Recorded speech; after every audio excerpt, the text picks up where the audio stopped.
Hi friends, இன்றைக்கி வாங்க நம்ம மீன் குழம்பு மாங்காய் போட்டு வைக்க போகிறோம். இதுக்கு மீன் வந்து ஒரு கிலோ, ஒரு 5 பீஸ் வருது, அந்த மாதிரி எடுத்து வச்சுருக்கேன். அப்புறம் தக்காளி ஒரு 5 தக்காளி, 2 பச்சை மிளகா, ஒரு முழு கட்டி பூண்டு, ஒரு 20 சின்ன வெங்காயம் சின்னதாக 2 கட் பண்ணியிருக்கு. அதுக்கப்புறம் மஞ்சள்தூள் 1/4 டீஸ்பூன், மிளகாய்த்தூள் 1 டீஸ்பூன், மல்லித்தூள் 2 டீஸ்பூன் வச்சுருக்கேன். அப்புறம் கடை மசாலாத்தூள் நான் இதனால் வீட்டில் அரைச்ச தூள் வச்சு கொடுத்துருப்பேன், குழம்பு மிளகாத்தூள். இப்போ வந்து கடையில் வந்து மீன் குழம்பு பொடி வச்சுருக்கேன். சிம்பிளாக யார் வேணாலும் செய்கிறோம். வீட்டு பொடி ஒவ்வொருத்தருக்கும் ஒவ்வொரு டேஸ்ட்டு வரும் இல்லைங்களா, அதனால் இன்றைக்கி நான் கடைப்பொடி வச்சு உங்களுக்கு சொல்லித்தரேன். அதுக்கப்புறம் புளி, ஒரு சின்ன நெல்லிக்காய் அளவு புளி. மீன் குழம்புக்கு எப்போவுமே நல்லெண்ணெய் வந்து கொஞ்சம் தாராளமாக விடுங்க. அதில் வந்து வெந்தயம் வந்து ஒரு 1/4 டீஸ்பூன். வெந்தயத்தை கருக விட்டுறக்கூடாது, வெந்தயம் செவக்கணும், அவ்வளோதான். வெந்தயம் செவந்துருச்சு. இப்போ இந்த வெங்காயம் பூண்டை போட்டாச்சு. வெங்காயம் நல்லா வதங்கிருச்சு, வெங்காயம் பூண்டு. இப்போ வந்து நம்ம இந்த தக்காளி, எடுத்து வச்ச 2 பச்சை மிளகா, கருவேப்பிலை எல்லாம் போட்டு நல்லா வதக்குவோம். இந்த வெங்காயம் தக்காளி நல்லா வதங்கட்டும். இப்போ நம்ம அதுக்கு முன்னாடி இந்த மீனில் வந்து கொஞ்சம் காரம், உப்பு, மிளகாத்தூள், மஞ்சத்தூள் எல்லாம் கொஞ்சம் போட்டு பெசரி வச்சுருவோம். அப்போ அந்த மீன் நல்லா இருக்கும். இப்போ இதில் உப்பு, மிளகாத்தூள் எல்லாம் போட்டு பெசரி வச்சாச்சு. இதை தனியாக வச்சிடலாம். இப்போ அந்த புளியை நல்லா கரைச்சாச்சு.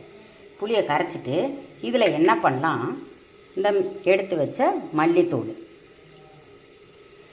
இதுக்கப்புறம் இந்த கடையில் வாங்கின குழம்பு மீன் குழம்பு மசாலா. அதாவது நீங்கள் நல்லா காரமாக சாப்பிட்றவங்கன்னா அந்த காரத்துக்கெல்லாம் உங்களுடைய டேஸ்ட்டுக்கு ஏற்ற மாதிரி போட்டுக்கோங்க. புளிப்பு காரம்லாம் உங்களோட விருப்பம் தான்.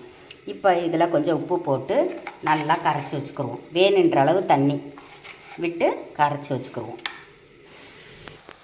இப்போ நல்லா வதங்கிருச்சு. இப்போ என்ன பண்ணலாம், இந்த மஞ்சத்தூள், மிளகாத்தூள் எண்ணெயிலே போட்டுக்கலாம். இப்போ நம்ம இதில் எல்லாம் கரைச்சாச்சு, இந்த தூளெல்லாம் போட்டு கரைச்சாச்சு. இப்போ நல்லா இந்த வெங்காயம் தக்காளி வதங்கின உடனேயே நல்லா பாருங்கள், கிரேவி பார்த்துக்கு வந்துருச்சு, நல்லா வதங்கிருச்சு. இப்போ இந்த கரைச்சதை தூக்கி ஊற்றிடலாம். உங்களுக்கு தேவையான அளவு தண்ணி எவ்வளோ வேணுமோ ஊற்றிக்கோங்க. குழம்பு உங்கள் வீட்டுக்கு எவ்வளோ தேவையோ அவ்வளோ. இப்போ உப்பு, உரப்பு எல்லாம் செக் பண்ணிக்கோங்க. செக் பண்ணதுக்கப்புறம் ஒரு 10 நிமிஷம் குழம்பு கொதிக்க விடணும். குழம்பு நல்லா 10 நிமிஷம் கொதிச்சிருச்சு. இப்போ இதில் கொஞ்சம் நல்லெண்ணெய், ஒரு டேபிள் ஸ்பூன் அளவு நல்லெண்ணெய் எடுத்துக்கலாம். விட்டுட்டு இப்போ இந்த மீனை எடுத்து ஒவ்வொன்றா போட்டலாம். எப்போவுமே மீன் குழம்புக்கு மண்டையும் வாலும் போடுங்க, அப்போ தான் குழம்பு நல்லா டேஸ்ட் கொடுக்கும். பாருங்கள், மண்டை, இது வால். இப்போ இந்த பீஸ் இப்படி ஒவ்வொன்றா எடுத்து போட்டலாம். விட்டு மாங்காயும் போடலாம்.